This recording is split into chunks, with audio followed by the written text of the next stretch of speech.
যারা যারা চাকরি রিলেটেড গুরুত্বপূর্ণ আপডেট নিউজটি দেখার জন্য ক্লিক করেছেন, ভিডিওটি দেখতে লাইক দিয়ে কন্টিনিউ করা অনুরোধ জানাচ্ছি। আসসালামু আলাইকুম বন্ধুরা, বিশাল সুখবর দেখতেই পাচ্ছেন। ইএফটিতে এমপিওর টাকা চতুর্থ ধাপের প্রস্তাব মন্ত্রণালয়। আজকের ভিডিওটি খুবই গুরুত্বপূর্ণ। আজকের ভিডিওটির মাধ্যমে বিস্তারিত তথ্য জানতে পারবেন। তাহলে চলুন মূল ভিডিওটি শুরু করা যাক। প্রিয় বন্ধুরা, মূল ভিডিওটি শুরু করার আগে বরাবরের মতো ছোট্ট একটি রিকোয়েস্ট থাকবে, আপনি যদি আমাদের এই পরিবারের নতুন দর্শক হয়ে থাকেন, এরকম নতুন নতুন চাকরি রিলেটেড আপডেট নিউজ সবার আগে পেতে আমাদের এই চ্যানেলটি সাবস্ক্রাইব করে রাখুন। বন্ধুরা, দেখতে পাচ্ছেন দৈনিক শিক্ষা.com একটি গুরুত্বপূর্ণ প্রতিবেদন প্রকাশ করেছে। ইএফটিতে এমপিওর টাকা চতুর্থ ধাপের প্রস্তাব মন্ত্রণালয়। নিচে একদম বিস্তারিতভাবে উল্লেখ করা হয়েছে। এখানে দেখতে পাচ্ছেন দৈনিক আমাদের বার্তা একটি প্রতিবেদন প্রকাশ করা হয়েছিল।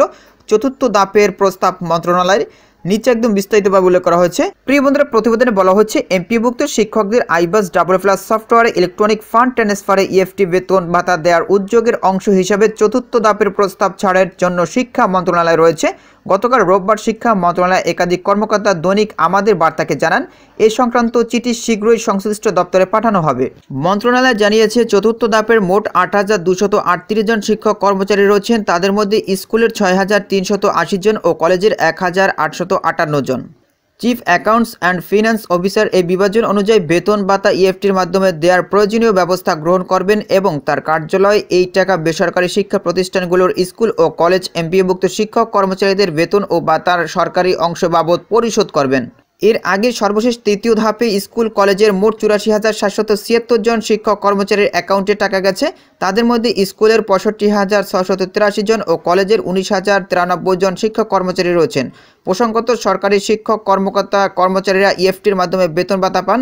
তবে এমপিভুক্ত শিক্ষক কর্মচারীদের বেতন ভাতা সরকারি কোষাগার থেকে ছাড়া হলেও তার রাষ্ট্রায়ত্ত ৮টি ব্যাংকের মাধ্যমে অ্যানালগ পদ্ধতিতে ছাড় হতো।